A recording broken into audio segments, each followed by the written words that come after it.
being able to walk through the defense and actually be on the grass, getting a little feel for how it's going to be and how I can play it and put my own swag and own little style to it so I can be successful on the defense. So, the first day, you out there and it's different things. It's kind of rocky. The next day, you feel a lot more clean, a little bit more understanding of how I got to play things in the same, like I said, in the same way I can, put my own little twist to it, but not do it to the point where I'm messing up the defense. So, each day gonna keep getting better. You're gonna do, we got good things going in that's, not just gonna help me, help a lot of guys around us. So, I'm definitely excited about it.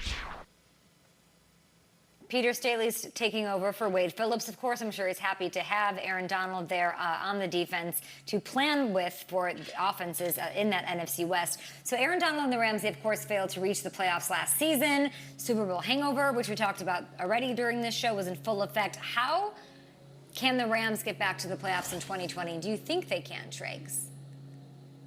I absolutely think they can, and they're really excited about what they've got there. And Brandon Staley is going to be one of these rising superstars in the coaching ranks, and it's not because of the McVay tree.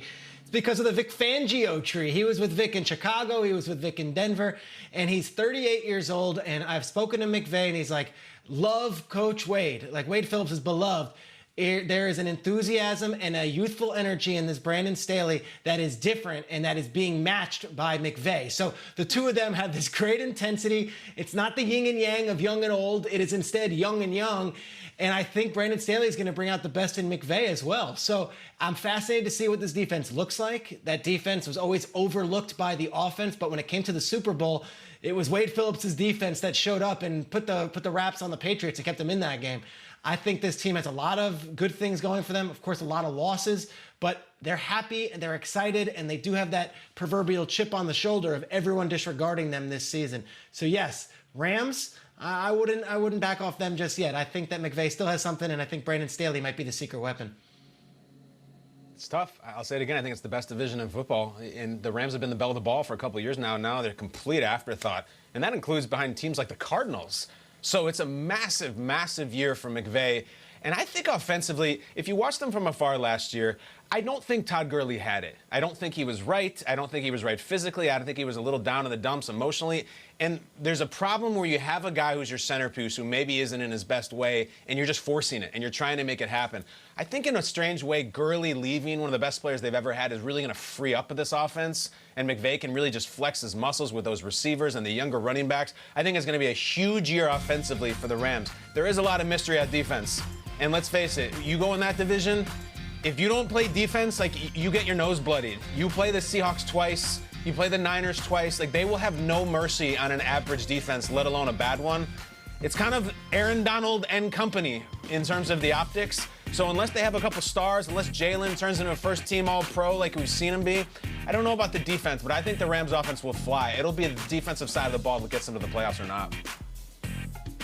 Yeah, I hear you on that offense, man. And as much as we love to talk about that Rams-Chiefs game and they were lighting up the skies and the scoreboards, this offense is built off of the running game. I mean, the successful Rams offenses over the last couple of years, when we were really impressed with them, it was anchored off of the fact that Todd Gurley could attract so much attention. And then off of that, Goff could do what he wanted to, deliver the ball to tight ends, wide receivers, backs out of the backfield.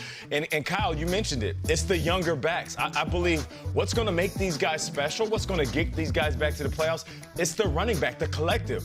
We brought up the 49ers. Look what they did. The host of running backs. The success for the Patriots over the last, 20 years have been a collective of running backs. I mean, you even look at the Chiefs. They went running back in the draft because the key to winning nowadays is having multiple running backs like you have multiple wide receivers. So the guys that they had back, Malcolm Brown, Darrell Henderson, and John Kelly, of course. But I tell you what, Cam Jordan, Cam Newton, you guys step aside and move over. There is a new Cam in town. Cam Akers, a second-round draft pick. They're talking a lot about him, man, and he got a lot of buzz. Forget about what he did in college. If you want to watch his highlights, they are very impressive. But what I am hearing is he's going to be a very good running back his rookie season. So right now, I'm looking at the host of running backs, which is a lot different than what they had with just one Todd Gurley.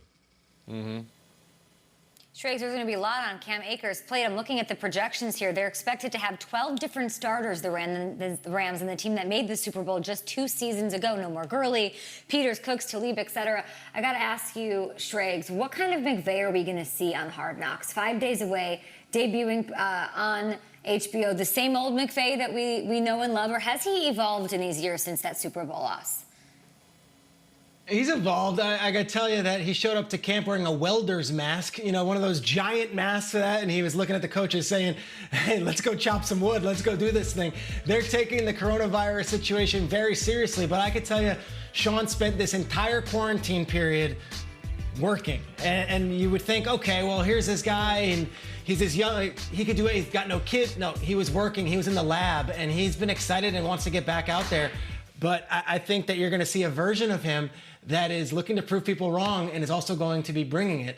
They like Cam Akers. They also like Van Jefferson, who is the 3rd round pick and was the son of Sean Jefferson, former great NFL wide receiver, and of course Nate Burleson's ex-wide receivers coach.